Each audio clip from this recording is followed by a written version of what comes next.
All right, let's add these proxy actions, and these are all third world actions. And I think they fit nicely together. You know, I kept Iran out of it because it's such a good example of covert operations that Eisenhower uses, but we could just as easily lump Iran into these third world proxy wars that Eisenhower is going to do. And these are the third world proxy actions that I would really lump in together. Vietnam, Guatemala. There's going to be another one in the Middle East where we protect the Saudi king, and then there's going to be one with China. And notice the way we're going to handle these. The threat of massive retaliation or the use of covert operations. Notice we're not going to be able to use a large-scale military because of the threat of World War III. Notice how Eisenhower is going to be able to use his prestige to negotiate out of some of these. And notice how he's really following containment and not ever really liberation. Arguably, you could say liberation in Guatemala, but I think it's containment. Let's quick talk.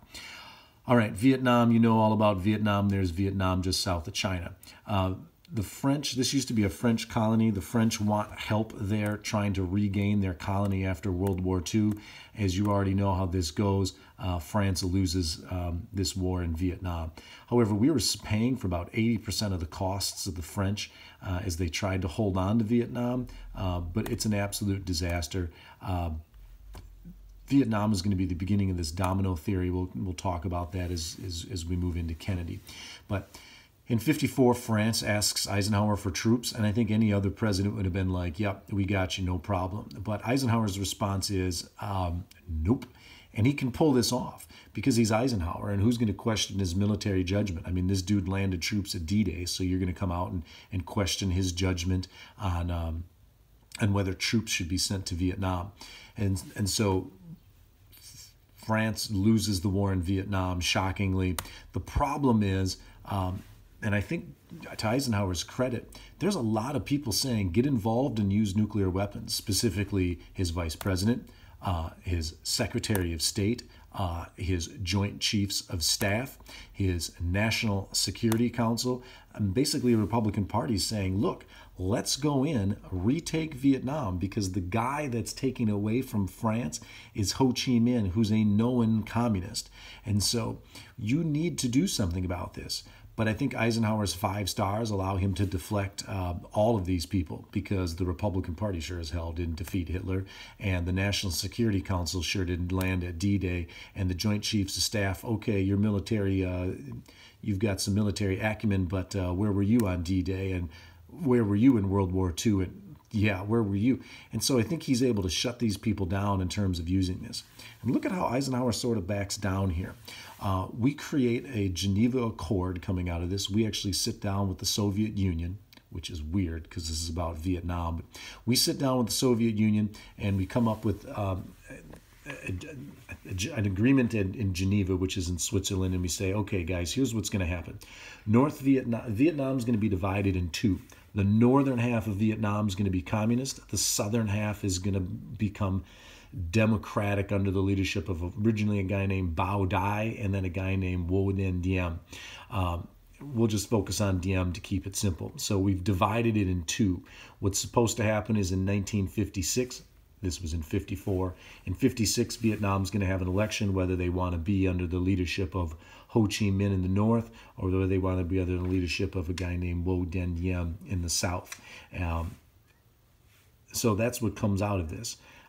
Not a grand liberation strategy, not a massive United States buildup of armed forces, but the United States backs out and negotiates out of it. I think there's only one person that can do it, Dwight Eisenhower. The next thing that they create is SEATO, the Southeast Asian Treaty Organization. And you can see who our allies are there. Australia, the Philippines, New Zealand. That country next to India is Pakistan, who's still in theory an ally of the United States, and that comes out of the Cold War. So that's Eisenhower's actions taking place in Vietnam. I'll try to get this in 5 minutes. Guatemala is our next place in the third world that's going to be a proxy war. Guatemala, just south of Mexico, just north and west of Honduras, this little country right here, has basically been a United States colony since like the 19-teens. We've kind of run the show down there. Just to give you an idea, economically, almost all their exports are traded with us. Almost all their imports come from us. They have a Democratic president who is going to take over, but it's just not great. So you can read those slides yourself.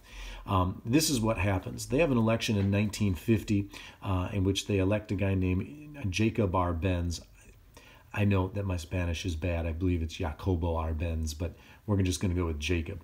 Arbenz is going to be the president there. And this dude is a little far to the left, right? He's Bernie Sanders before Bernie Sanders. And he starts talking about doing some things that sound like communism. And if it walks like a duck and it talks like a duck, it's a duck. And if it walks like a communist and talks like a communist, it's a communist. Got it that time.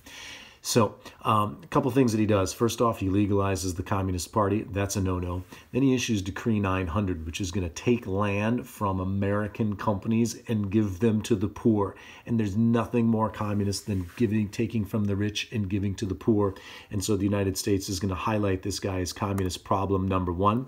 He then nationalizes the public utility company. Oh, hells to the no. That is communist as can be. And then he starts taking military aid from the Soviet Union. This dude is a communist. He's got to go. Reality is he's probably not a communist. He's just a dude trying to get a better deal for the people of Guatemala. But the United States ain't going to have that.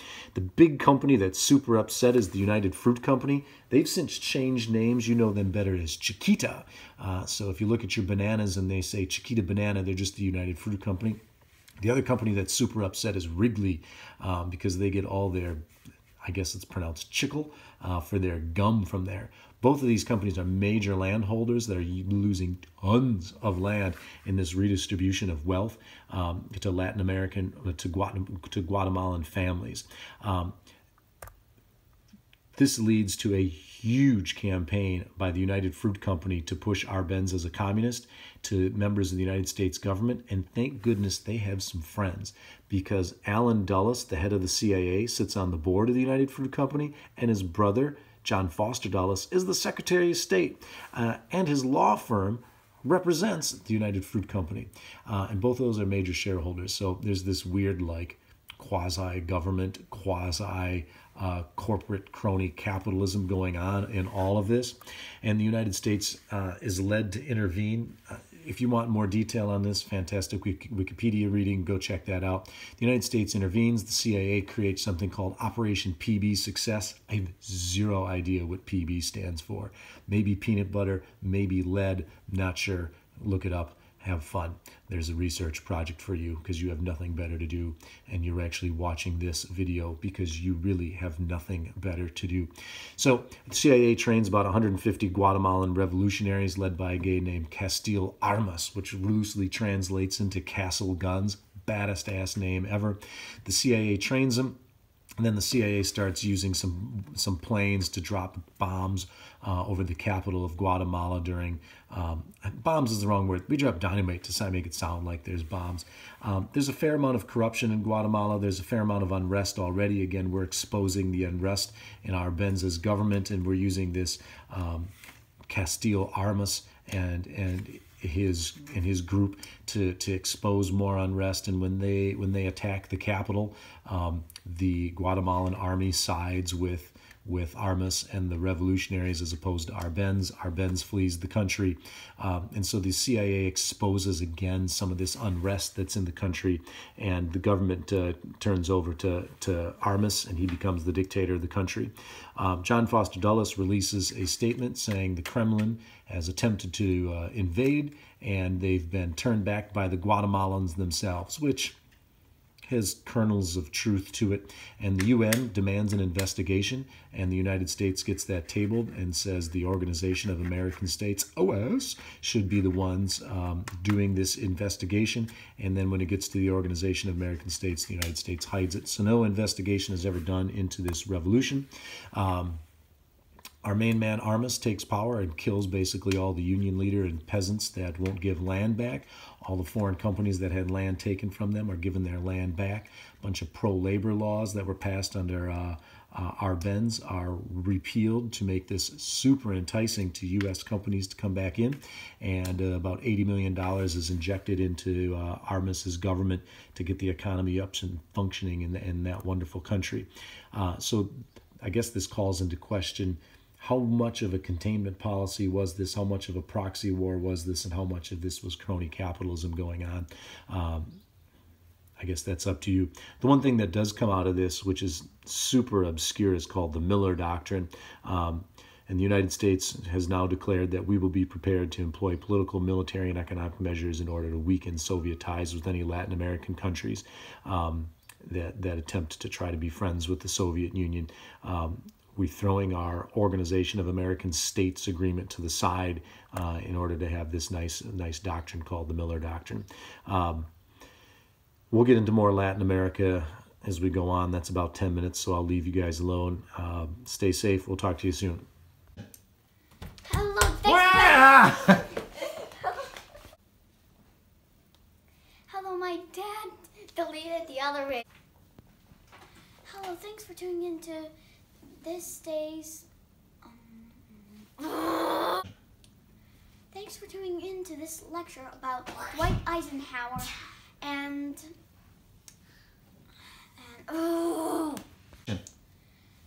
hello, today's. Thank you for tuning in to today's lecture on Dwight. We'll just edit it out in post-production. Keep rolling with it. And the Cold Wars. Oh, yeah.